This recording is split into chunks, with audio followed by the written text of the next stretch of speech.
хөргийг 10 жил болон их сургуулийн тухай сурч байх үедээ болон төгсчгөөд яхаа мэдэхгүй байгаа залуучуудаа та юу зөвлөх вэ гэсэн асуултын дагуу би танараас сторид ямар асуултууд байна би нэгтгээд ингээд та нартай бичлэг хийе гэж амласан байгаа. Үүнийхээ дагуу өнөөдөр би та нартай нэгдүгээр хэсэг буюу 10 жилийн тухай дараагийн бичлэгтээ би их сургуулийн тухай ингэж хоёр тусад нь авч үзье гэж бодлоо. Яагаад гэвэл маш их асуултууд ирсэн учраас өнөөдрийн бичлэг маань тэгэхээр 10 жил ялангуяа ахлах ангийн сурагч үедээ юу анхааруул дээр вэ? Та нарын асуултуудыг аваад дээр нь би өөрөө тухайн үед би 10 жилийн ахлах ангийн сурагч байхдаа ямар асуултуудтай тулгарч исэн юм бэ? Юу намайг эмзэглүүлдэг байсан юм бэ? Юунд эргэлздэг байсан юм бэ гэд энэ бүгдийг би мэдэж санаж нэхийн санахын тулд би хуучин тэмдэглэлүүдтэй бүгдийг уншсан байгаа. Нэгсэндээ цаг хугацаагаар аялаад тухайн үеийн 10 жилийн ахлах ангийн Ченси гэж ямар хүн байсан, юу бодож явдаг байсан, юунд эргэлзэж, юунд санаа зовж, юу шаналгаж байдаг байсан гэдгийг мэдээд ингээд над шиг бас яг ингээд эргэлзээд, зовоод яхаа мэдхгүй явж байгаа та нарт маань бас хэрэг болох юм болов гэсэн үднээс дараах хэдэн сэдвүүдийг би ингэж түүж авсан байгаа. Хамгийн ихэнд нь би та нарт маш чухал нэгэн зүйлийг тодтогмоор санагцсан. Хүн бүрт байглаас заяасан төрөлхийн чадвар, оюуны чадамж, төрлөх чадвар өөрөөр хэлэх юм бол хүн бүрт байдаг төрөлхийн давуу тал болон сул тал энэ бүхнийг олж мэдэх ийм үе юм 10 жил гэдэг бол дунд ангиас ахуулаад ахлах ангид ороод дандаа хамгийн их боддог асуулт ер нь ганц л юм боддог. За би бол яг тэгдэгс бодож санаж байгаа юм нь ерөөсөө конкурс. Та нар маань хэрвээ яг одоо 10 жилд дунд ангид ахлах ангид байгаа бол энэ 10 жил чинь чамд өөрийгөө таних хамгийн гоё боломж цаг үе шүү гэдгийг маш сайн анзаараарай. Төрлөх чадамж, байглаас заяасан тэр чадвар болон оюуны чадамжийг судлаачид маш олон янзаар хувааж ангилсан байдаг. Зарим хүн жишээлбэл одоо хэлний аяас чадвартай байдаг. Их холбоотой зүйлийг одоо хүлээж авахтаа маш сайн, бөгөөд түүнийг бас илэрхийлэхдээ маш сайн. Энэ хэмжээгээрээ чи юм бичдэг ч юм уу, юм ярьдаг ингээд ямар нэгэн одоо зохиолч, уран илтгэгч ч юм уу, эсвэл ингээд өмгөөлөгч ч юм уу, мэргэжлүүдийг хөөхөд тохирсон ийм интеллигенц, ийм төрөлхийн байгалийн чамд ингэж цаанаас чинь заяасан ийм чадвартай байдаг байна. Intrapersonal intelligence гэдэг нь болохоор бидний одоо нэрлэж заяаснаар emotional intelligence гэдэг. Тэр нь юу вэ гэхээр чи өөрийнхөө хүсэл, мэдрэмж бүх зүйлийг одоо маш сайн мэддэг. Тэгээ түүн дээрээ тулгуурлаад одоо үйлдэл хийдэг гэсэн үг. Тэгэхээр энэ маань ихэнхдээ одоо иймэрхүү интеллигент сайтай хүмүүс болохоор ерөнхийдөө өөрөө одоо ямар нөхцөлд юу мэдэрч яаж аашилхаа аяглахаа сайн мэддэг гэсэн утгаараа одоо зохиолч, жүжигчин ч юм уу ийм хүмүүс болох одоо тийм магадлал тохиромжтой гэсэн хүмүүс байдаг байна. Interpersonal буюу хүн хоорондын интеллигенц гэж бас байдаг ахна. Interpersonal гэдэг нь юу гэсэн үг вэ гэхээр чи альва хүнтэй бусдтай харьцахдаа одоо маш чадамгай. За тэр нь юун дээр илэрдэг вэ гэхээр чи бусдын хүслийг, бусдын одоо ямархуу ааш араншинтай юу санаж сэдэж одоо ямар хүсэлтэй байгаа бүгдийг ингэж маш сайн мэдэрч чаддаг. Тэр хэмжээгээрээ эргээд одоо хариу үйлдэл үзэж тэр хүнтэйгээ ингэж харьцаж чаддаг ийм одоо интерперсонал интеллигенц буюу хүн хоорондын одоо интеллигенц гэсэн ийм ангилал бас байдаг. Хүмүүсийн одоо чадварлаг мэргэжил нь юу вэ гэхээр эдгээр маань нэг бол одоо эмч эсвэл ямар нэгэн терапевт одоо ямар нэгэн сэтгэл зүйч ч юм уу, зөвлөгч, худалдагч, багш гэх мэт ийм одоо мэргэжилтэй хүмүүс болоход зориулсан ийм интеллигенц гэж байдаг. Үүнтэй адилхан бас ийм орон зайн интеллигенц гэж байдаг. Тэр нь юу вэ гэхээр бидний хувьд жишээлбэл миний хувьд бол зүгээр би нэг өрөөнд орлоо. Одоо би ингээ оффистаа сууж байна гэж өрөөндөө орлоо. Орон зайн интеллигенцтэй хүмүүс болохоор энийг за энэ одоо жишээлбэл аливаа одоо өрөөнд орлоо гингүү дээрэс нь ийм бүтэц зураг маягаар хардаг. 4 зүг 8 зогсын одоо ийм мэдрэмж сайтай ийм хүмүүс байдаг. За тэгвэл математик, логик интеллигенц сайтай хүмүүс гэж байдаг. Гэх мэтлэн хөгжмийн интеллигенц сайтай хүмүүс тэд нар чинь бүр төрөлхийн одоо хөгжмийн авьяастай мэдрэмжтэй тий. Ингэсэн эдгээр одоо янз янзын байглаас заяасан төрлөх авьяас чадвартай ийм хүмүүсүүд байдаг. Янз бүрийн хичээлүүд үзэхээр яг хин нь юунд сайн бэ гэдэг нь эхлээ гардаг штэ тий. Тэгэхээр бид нар хамгийн түрүүнд анзаардаг юм миний сайн хичээл юу вэ? Надад хүн тусдаггүй хичээл юу вэ? Надад хүнд хичээл юу вэ гэдгээ бид нар мэдэрдэг. Тэгэхээр энэ дээрээ тулгуурлаад 10 жилдээ хамгийн чухал олж мэдэх ёстой зүйл бол чи өөрөө өөрийгөө таних, чиний төрөлхийн авьяас чадвар, төрөлхийн байглаас заяасан интеллигенц чинь юу юм чи юундаа илүү сайн байна гэдгээ олж мэдэж түүнийгээ түлхүү хөгжүүлэх нь хамгийн чухал юм шүү. Энэ жилээ төгсөөд сурах их сургуулийн чинь сонголт, цаашлаад сонгох мэргэжлийн чинь сонголт гэд энэ бүх зүйл чинь чиний энэ төрөлхийн авяас чадвартай холбоотой байх юм бол чамд маш хялбархан тусах болно гэсэн утгаараа чи мөн илүү одоо өөрийнхөө сэтгэлийн дуудлагыг эртхэн олж таньж өөрийгөө танихад хэрэгтэй гэсэн утгаараа 10 жилийн хамгийн гол зорилго бол чи өөрийгөө таниад өөрт заяасан энэ төрмөл авяас чадвар энэ бүхнийгээ өнгөлөх чиглэлээ олох нь хамгийн чухал зүйл юм шүү гэдгийг нэгдүгээрт нь хэлье. Төгсөөд бид нарт их сургуульд төдийгүй бүр хожим бидний амьдралын туш биднэрт хэрэг болох биднэрт тус олох ийм дадлуудыг суулгаж өгдөг 10 жилд. Энэ дадлууд, энэ зөв дадлууд амьдралд чамд хожим хэрэгтэй дадлуудыг 10 жилдээ хүн олж авдаг. Энэ маш чухал учраас би та нартаа ямар дадлууд юу н та нарт хожим их сургууль байтугай амьдралд те амьдралд ажилд мэргэжлийн талбарт гараад ирэхэд та нарт хэрэг болох вэ? Одоо миний хувьд жишээлбэл ямар дадлууд хэрэг өнөг болтол одоо болтол ингэж хэрэг болж ирсэн бэ гэдгийг арай дэлгэрэнгүй авч үзье гэж бодлоо. Энгийн ихний чухал дадал бол альва асуудалтай тулаад шийдэл олж сурах. 10 жилдээ жишээлбэл чи нэг хичээлдээ маш сайн яагаад гэвэл тэр чиний төрөлхийн авяас чадвартай холбоотой нэг ядраад зовоод идэггүй хичээлдээ сайн. Нөгөө хичээлдээ гэтэл маш тааруу бидэг те. Жишээлбэл би өөрөө физиктэй маш муу байсан. Одоо яг төр сургуульд ялангуяа ингээд 10 дугаар ангийн хичээлүүд маань англи хэл дээр ордог байсан. Тэгэхээр бид нар чинь физик, математик, биолог, те хим бүгдийг ингээд англи хэл дээр үзэн. Тэгэхээр би физиктэй нэгдүгээр би өөрөө сонирхолгүй, хоёрдугаарт би ойлгоёг гэсэн хүсэлж байдаггүй. За тэгээд дээр нь тэр чинь англиар болохоор бүр ингээд аюу хэцүү тийг санагддаг гэсэн. Та нар анзаарах юм бол зарим нь суугаад бүх хичээлээ жигдэхэн авч яваад ингээд онц юм уу сайн юм уу ингээд сураад идэг. Гэтэл зарим нь болохоор зарим нэг хичээлдээ маш сайн мөртлөө заримдаа тааруу байгаад идэг те. Тэгвэл би ингээд физикийн томьёо цээжилж явахдаа дандаа асуудаг байсан байхгүй. Энэ томьёогоор би яах юм? Энийг би амьдралд би энийг яаж хэрэглэх юм? Шалт юм. Нэгдүгээрт, хоёрдугаарт би ингээд шүнжэнгөө суугаад маргааш физикийн шалгалтаа гэхэд суугаад цээжлээд орлоо шалгалтнаас гарлаа бүгдийг мартчихдаг. Юу ч толгойд үлдээгүй. Одоо би физикийн тухай бодох юм бол миний толгойд юу ч байхгүй. Тэгэхээр ингээд та нар өөрсдөөсөө ингээд яг асуудаг байсан уу? Би яг тэгдэг гэсэн аахгүй. Энийг яах гэж бид нэр сураад байгаа. Нэгэнт шалгалтаа өгөөд гарч ирээд мартчих юм бол энэ юу нь юунд хэрэгтэй ингэж би аюух асуудаг байсан.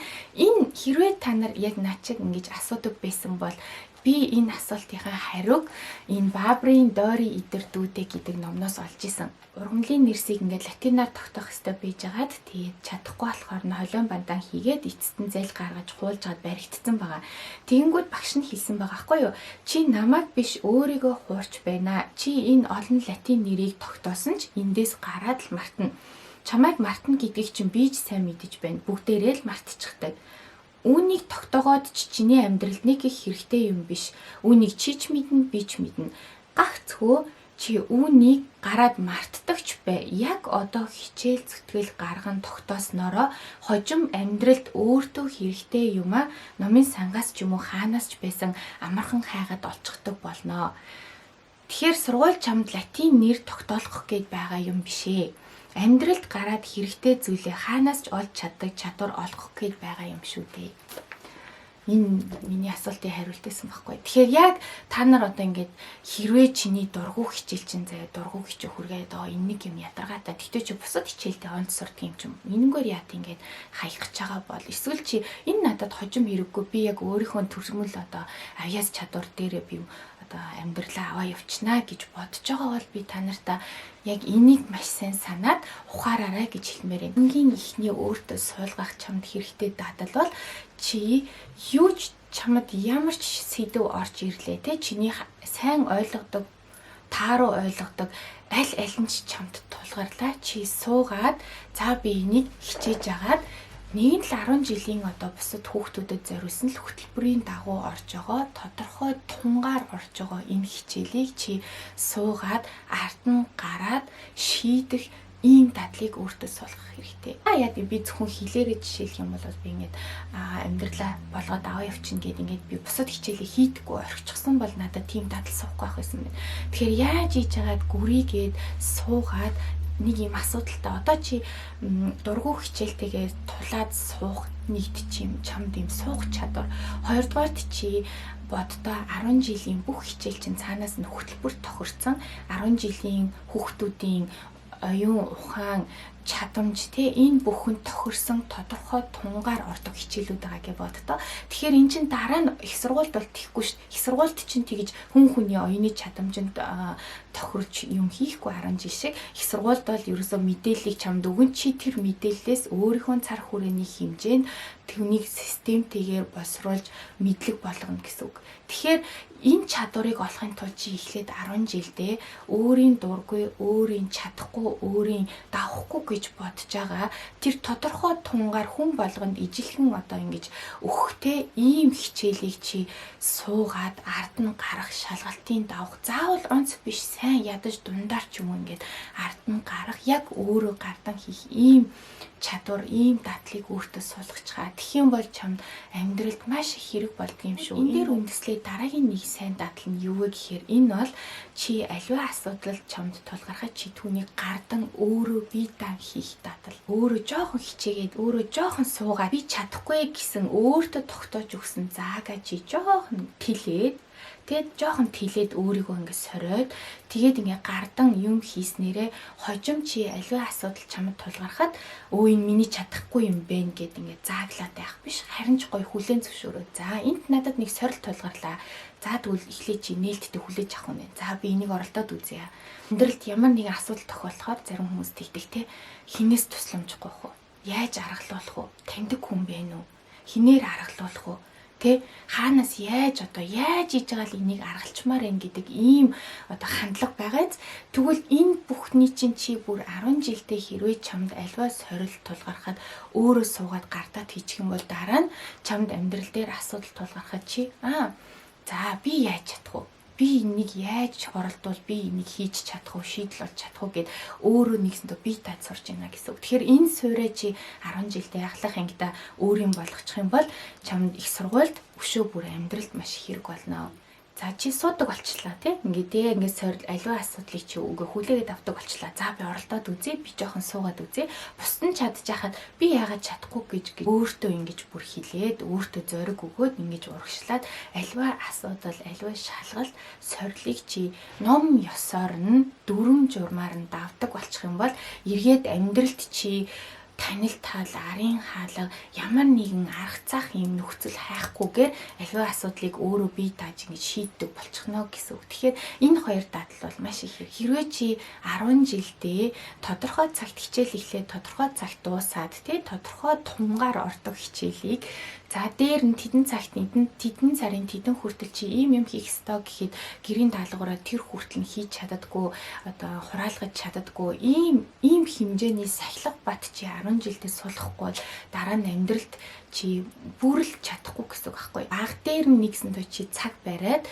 тогтоосон тов гэдэг юм чи ингэ яс баримтлаас сурчих юм бол дараа нь их сургуульд бүр амар болно. 10 жилдээ ингээд шалтак хийлээл за тэр маань өвдцэн, энэ маань өвдцэн, тэр хүн маань нас арчихсан.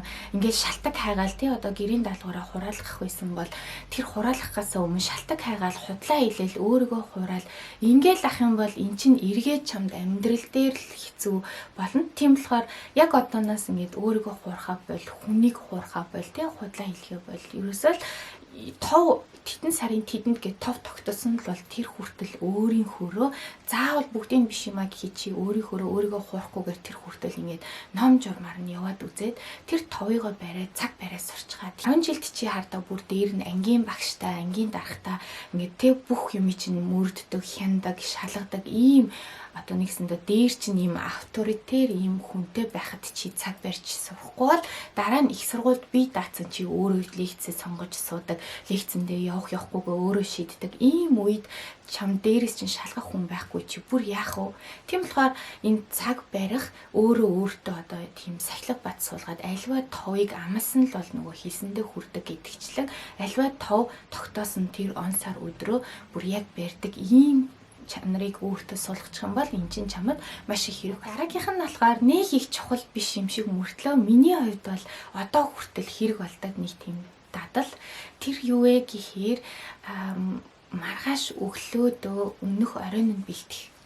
За би бүр ингээл багын л ерөөсөө хичээлээ даалгавраа хийгээд хичээлээ хийчихсэн бол цүнхэндээ ингээд хийгээд бүгдийг хийгээд түгжээд өргөвчээд түгжээд тэгээд хувцаад жишээлх юм бол 10 жил би нөгөө форум үүсдэг тийм форум баарчга өлгөөд ингээд бүр бэлтчихсэн. Дараа нь төгс сургуультахаа бид нар ч аягүй гоё юм шото юб гүмсэд юм хүрэн ингээд бичаг тийм зангиатай би тэрэндээ аягүй дуртайсан. Маргааш өглөө хичээлтэй гэх юм бол би оройн орондоо орохоос өмнө бүх юмаа бэлдээд өглөө одоо цүнхээ аваа гарахад бэлэн хувц маань бэлэн ингээд датчихсан байсан. Энэ маань надад маш их хэрэг болсон. Хожим оюутан болоод чи бишүүн болтол ажил хийлээ хичээлхээ хайжгаар бишүүн ороод орж ирээд би хичнээн ядарч исэн ч би цүнхээ бэлдээд одоо өглөөнийхөө хувцыг бэлдээд цүнхээ бэлдээд унтдаг байсан. Тэгэхээр ингээд өглөө би ингээд заримдаа сэрүүлгээ дараад нөө ядарсан хүн чи шөнө 3 хүртэл ажилласан хүн чи ядраад өглөө ингээд заримдаа сэрүүлгээ дараад унтмаар болдог. Юугаа ч хамаагүй өгөөд унтмаар болдог үнэндээ ингээд их ажиллачаар тэнгууд ингээд өглөө ядчил ингээд унтчихагаал тийг цочоо сэрлээ гэхэд чиний хувцс чинь бэлэн цүнх чинь бэлэн аваад гардаг. Энэ дадал маань эргээд надад одоо жишээл хүүхдтэй болсны дараа ч гэсэн маш их хэрэг болдог. Одоо би хүүхдтэй маргааш өглөө цэцэрлэг бит хоёр одоо явнаа те цэцэрлэгийн өглөө ингээд тим авчир гэсэн юм бол би бас яг хүүхдийнхээ юмыг оройн бэлтчихдэг. Өглөө ерөөсөө сандардаггүй. Тэгээд ингээд намайг одоо дуурайгаад манай хүү одоо өглөө цэцэрлэгтээ явах бол ингээд орой юмаа бэлддэг болсон аахгүй. Тэгэхээр энэ бүхэн юм бол чамд хувийн зохион байгуулалт буюу маш энгийн мөртлөө эргээд хожим чамд амьдралд ч маш их хэрэг болж чамд их зүйлийг хөнгөлж өгнө. Тэгэхээр иймэрхүү дадлуудыг 10 жилдээ суулгаад заншаараа дээд ангийнхаа эгч нараар гой эгч нараар ингээд бүжиг заалгаад тэгээд 10 бүжиг стандарттай ингээд 10 бүжиг заалгаад бид нэр тэмцээнд орж исэн байхгүй. Тэгээд аюугаа юм цагаан даашинз өмсөд юм өргөн хар бүс ингээд бүсэлцэн. Тэгээ нөгөө даашинз нь надад томдоо би ч аягүй жижигхэн битээсэн. Тэгээ ингээд томдоодсон болохоор ингээд хүж аваад ингээд бүсээ бүсэлцэн байсан аахгүй. Тэгсэн чи ингээд яг бүжиглээд нөгөө бүжгээ энд аягүй гоё ингээд сунгаал инглээ гэсэн чи ингээд нөгөө миний бүс задраад тэгээ ингээд нөгөө палаж доошогоо унаа ингээд нэгсэндөө дээш нь өргөцсөн байсан палаж чи ингээд доошогоо унаад тэгээ нөгөө бүс ингээд задарч үсрээд тэгээд нөгөө миний партнер бүжиглжсэн партнер залуу маань өөрөө нөгөө жоох хүүхд юугаач мэдэхгүй намайг аргадаж мэдэхгүй шүү дээ. Тэгээд нөгөөх маань ч эвгүй болоо би ч эвгүй маш их хүмүүс үзчихсэн. Тэгээд инээж минийгээ. Тэгээд би тэрнээс хойш ингээд бүр нэгсэндээ юм шокнд орцсон ч гэдэг юм. Эвгүй эдэлд орчлоо гэдгээ мэдээд нүрээ их газарг болчлаа гэд.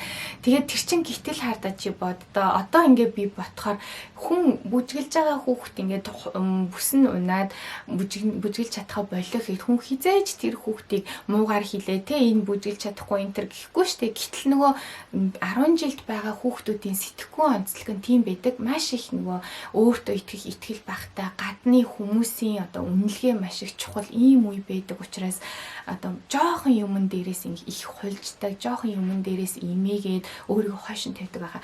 Тэгээ би тэрнээс хойш би бүжгийн тэмцээнд ерөөсөө ороогүй. Та нар хэрвээ дотроо өөрсдөө ямар нэгэн жижигхэн алдаанаас болоод би эвгүй эдэлд орчлоо, намайг хүмүүс юу гэж бодох юм гэ бусдаас дандаа нэг юм ямар нэгэн юм хийхгүй байгаа шалтгаан ч бусдаас хамааралтай болчих юм бол шууд зогсоо, таслан зогсоо. Чи өөрөө юу хүсэж чинь? Чи бүжиглмээр байгаа бол дараа жилийн дараагийн улиралд нь дахиад бүжигл. Чи юу хиймээр вэ? Дуулмаар байвал дуул, тэ оролдоод үз. Чадахгүй бол чи ядаж оролдоод үзсэн харамсах юмгүй эргээд чи ирээдүйд дутуугийн комплекс нэг ч гэсэн юмар баг комплекстэй боллоо тий. Тийм болохоор 10 жил байгаа үеэ маш сайн одоо урлаг спортын чиглэлээр оролдож үзэж ингэж өөрийгөө сориороо ямар нэгэн одоо дээрлэх бөөнөрөө ингэж чамруу тий ингэж дээрлэхэд ямар нэгэн байдлаар хүч хэрэглэх гар биеийн оролцоотойгоор хүч хэрэглэх эсвэл ямар нэгэн зүйлээр чамайг хорлох ч юм ийм юм болох юм бол заавал сургуулийн царгаа бүх юмд хилж түүнийг ийм том хэрэг болгох ёстой. Ерөөсө дуугаа ээж болдгоо. Яагвал дуугаах тусам бид нар чинь давардаг. Дуугаах тусам тэр ид чинь ингэж болдгийм бэ гэж бодчихдаг. Иймэрхүү зүйлийг таслан зогсоохын тулд хамгийн эхлээд нээлттэй болгох чи амаа нээж өөрийнхөө дуу хоолойг хүргэх хэрэгтэй. Нэг удаа чамайг дээрлэхсэн үү? Хэрвээ чи түүнийг зөвшөөрөөд тэгээд ямар нэгэн арга хэмжээ авахгүй тэр чинь дахиад давтдаг. Тэгэхээр чи эхний удаа чи хэрвээ өөрийгөө хамгаалж чадаагүй гэж болъё. Тэгвэл дараагийнх нь удаа чи тэрийг батлах тий одоо нотлох баримтыг ядаж ингээд бэлдээч тий ингээд жоохон ухаалгаар өөрийгөө амар хамгаалж сурах хэрэгтэй. Хамтчсан хэрэг 13 тагтаг гэдэг юм чи дараагийнх нь удаа дээр нь чи нотлох баримтыг нь болоод ав. За эсвэл одоо зөвхөн чамайг биш хэрвээ чамайг одоо ямар нэгэн аргаар мобингддаг дээлтэй тэр чинь бас өөр хүнийг тэгж байгаа. Тэгэхээр тэр дээрлэхүүлж байгаа бас тэр хүнийг олж уулзаж хамтдаа одоо тэмцэх ч юм уу тий. Гэх мэтчлэн ингээд юм янз бүрийн аргуудаар ямар ч исэн алхам хийх ёстой. Тэрнээс зүгээр дээрлэхүүлээд өөрийгөө зүхээд би л гэж нэг юм дээрлэхүүлж байхдаа таарсан амтан би л намайг л ингээ өөрөөсөө хүмүүс алдаа ирээд идэг. Үгүй шүү. Энэ бүхэн чинь ямар нэгэн мобинг, гадуурхал, дээрлэл гэдэг бол чамтай хамаагүй. Эднэр бол тэдний асуудал.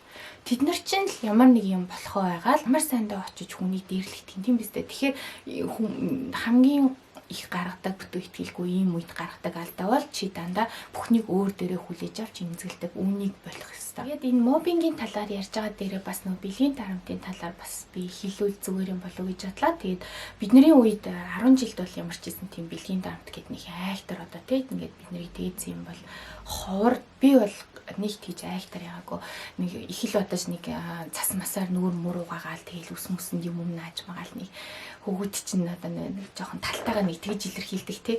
Тэгээ бүр улам дургуй өргөдөг. Ахлах ангид орчоод бид нар бөөндөө ингээд ангиараа гадаа зугаалж явж байгаа. Тэгээд оройтоод тэгээд бүгдээрээ нэгнийдээ ингээд хонохоор болж байгаа. Олуулаа охид хөвгүүд бөөнөрөө зүгээр ингээд оройтцсан болохоор манай дотор байр хаалттай гэ бөөнөрөө хонохоор болж байгаа байхгүй. Тэгээд бид нар нөгөө төр сургалтын дотор ярьта. Тэгээд бид нар ингээд бөөнөрөө хоноход жишээлбэл оройн над руу манай ангийн нэг хүүхэд ингээд над руу ингээ гарна ингээ явж байгаа байхгүй. Тэгээд би тэр үед шууд босоод гэрэл хасаагаад тэгээд би чи намайг юу гэж ядаад байгаа гэ би бүр ингээд шууд босоод гэрэл хасаагаал одоо хүмүүс бүгд унтчихад ингээл над руу хүний гар орж ирлээ л бол би босоод гэрэл хасаагаал тэгээд ингээд бөө юм болгосон. Тэг би тэрэндээ амар баярлдаг.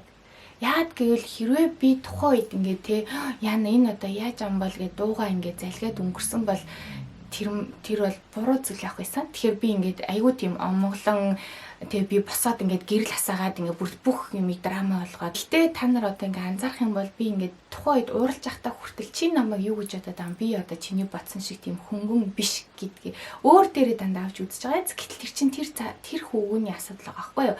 Тэр яхаараа тэ зүгээр байгаа хүн рүү эмгтэй хүүхд рүү гарна явж идэгин. Тэгэхээр ингээд дандаа өөр дээр авч үзээд байдаг буруу тэгэхээр тэр хүүхдийн асуудал байсан. Тухайд манай хүүгүүд ингээд өөрсдөө бас яхаа мэдгүй балмагдаад юу ч хийж чадаагүй.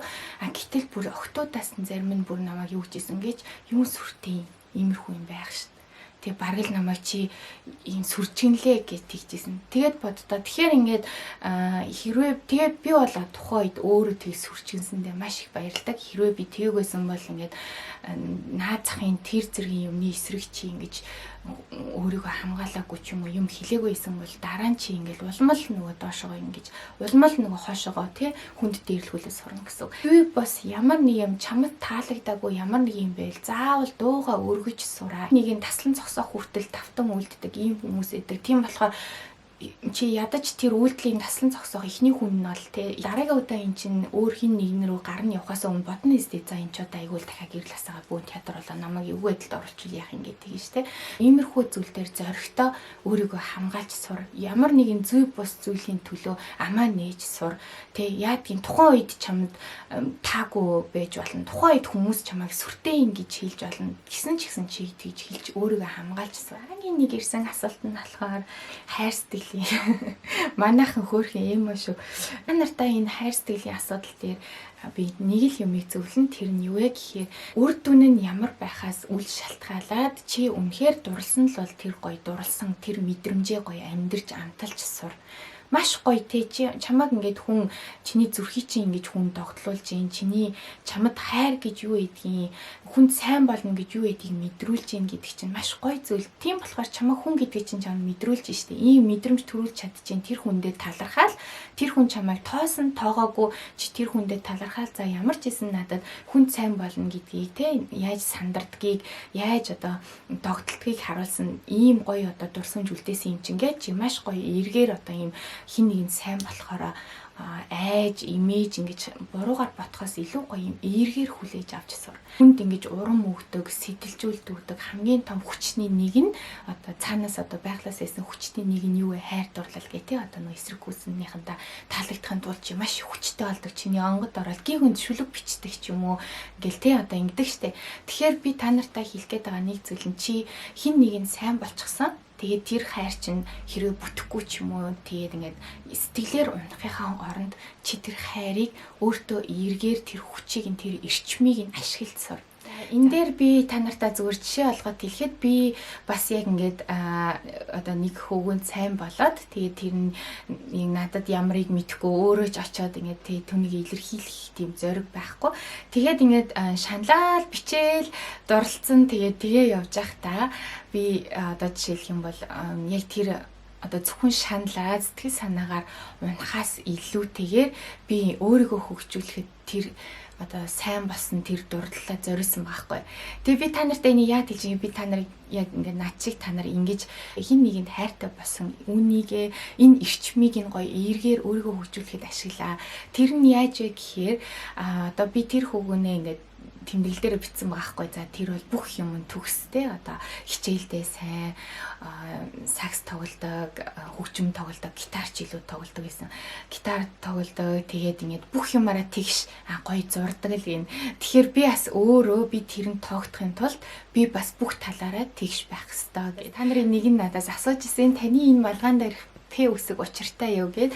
Тэгээд учиртай энийг би тэгтээ 10 жилээ төгсөөд дараа нь их сургуульд байхдаа авсан байхгүй. Тэгтээ би бүр яг энэ миний бүр зорилго болсон П гэдэг тухайн үед perfect буюу төгс гэдэг. Тэгээ би ингээд тэмдэглэл дээр бичсэн байхгүй. Одоо тэр яг бүх юмдаа төгс шиг би бас бүх юмараа төгс болох хэвээр. Би хичээлдээ сайн, би ямар нэгэн одоо спорттэй одоо спортоор хичээлдэг, би урлагийн нэг зүйлээрээ сайн, би зураг зурдаг ч юм уу яадаг чи ингээ бүх зүйлээрээ төгс хийж би тэр нь тогтох болно гэд. Тэгээ би ингээ тэмдэглэл дээрээ би perfect одоо тийм perfect эмэгтэй perfect woman болно. Төгс эмэгтэй болно гэд ингээд энэ П үсгийг анх тэгж би энэ малгайг би өөрийнхөө зорилгыг сануулад би бүх юмараа өв тэгш тийм төгс эмэгтэй болно гэсэн зорилгоос өөртөө сануулж энэ малгайг энэ П үсгтэйгээр сонгосон байгаа хгүй. Нэгэнд дурлсан энэ маш их эрчим, маш их эрч хүч ингэж энерги үүнийгээ чи зовж шаналаад сэтгэлээр унаад ингээд өөрийгөө зүхээд амьдралыг зүхээд ингээд ийм эсрэг юм харлуулж биш айгүй гоё юм эерэг тал руу өөртөө ашиглаж өөрийгөө хөгжүүлж тэр таалагдсан өөрт чинь таалагдсан өөрийнхөө дурлсан хүнд тоогдох хэмжээнд хүрэх тэр тийм өөрийгөө бий болгох ингэж өөрчилж чадах юм бол чамд айгүй гоё эерэг өөрчлөлт авна. Дараа нь тэр хайр чинь бүтсэн ч бүтээгүй чи ямар ч хийсэн хичээсэн те чи чамайг тоогоогүй ч гэсэн чи өөрийнхөө хэмжээнд өөрийгөө хөгжүүлчихсэн гэсэн утгаараа энэ чинь маш гоё. Тэгээд одоо би нөгөө энэ төгс гэдэг үг маань ангид байсан надад тэр төгс гэдэг үг чинь маш одоо чухал санагдчих штеп. Би гоё бүх юмдаа төгс болмоор энэ хэр би тухайн үед маш дутуу одоо төгс бас төгсөөс өөр л тийм байсан байгаа хгүй. Тэгэхээр надад нэг юм тийм хэрэгтэйсэн бол би тийм зориг тавьсагаад одоо гэтэл энэ П үсэг юг билэгддэг гэж одоо шал өөр юм билэгддэг. Одоо энэ маань peace буюу амар амгалан болсон. Яад гэвэл ер нь хүн төгсөрнө гэж хизээч ахгүй. Төгс юмны эрэлт гарна гэдэг маань угаасаа зөвч юм биш. Харин чи байгаадаа өөрийгөө олоод ингээд чигээ олоод өөрийнхөө юу хүсэж байгааг мэдээд чи өөрийгөө таниад ямар хүн бэ юу хүсэж байгаа яадаг хүн юу хийж чаддаггүй тэгээ чиний давуу тал сул тал за тэгээ дээр нь чи өөртөө маш шудраг болоод ирэхээр чиний ингээд дотоод сэтгэл аим гоё амар амгалан болдог чи бусдад өөрийгөө тайлбарлах шаардлагагүй тэгээ ингээд хүлээн зөвшөөрөл чамд ингээд хэрэггүй чи яанда намайг тэгчих болов намайг буруугаар ингээд тийм шаардлагагүй болдог тэгээд энэ одоо амар амгалан байдлыг би энэ П-гээр биелэгдсэн тэгэхээр энэ маань perfect-ээс peace болж өөрчлөгдсөн айгүй инээдтэй ийм түүх байдаг тэгэхээр би та нартай ч гэсэн хэрвээ та нар маань нэг нь дурлсан бол за тэр дурлал нь бүтүүл сайн л зөө бүтээгүй бол ингээд энэ хайрынхаа ирч хүчиг гоё эргээр ингэж өөртөө гоёор ингэж өөртөө дурсамж бүтээж өөрийгөө хөгжүүлэхэд ашиглаарай гэж хэлмээр. Сургууль сурахгүй байлаа гээл чиний амьдрал сүрчж байгаа юм биш. Гэхдээ хэрвээ чамд боломж нь байгаад саад урт ч юм байхгүй Тэ хин нэгэн хүнд өвчтөн чи асрах гээгүй. Тэгээд ингээд чи санхүүгийн боломж яаж хийж агаад их сургууль боломж байгаад заавал сураараа бити 10 төгсөөд пауз энэ төр аваарэ.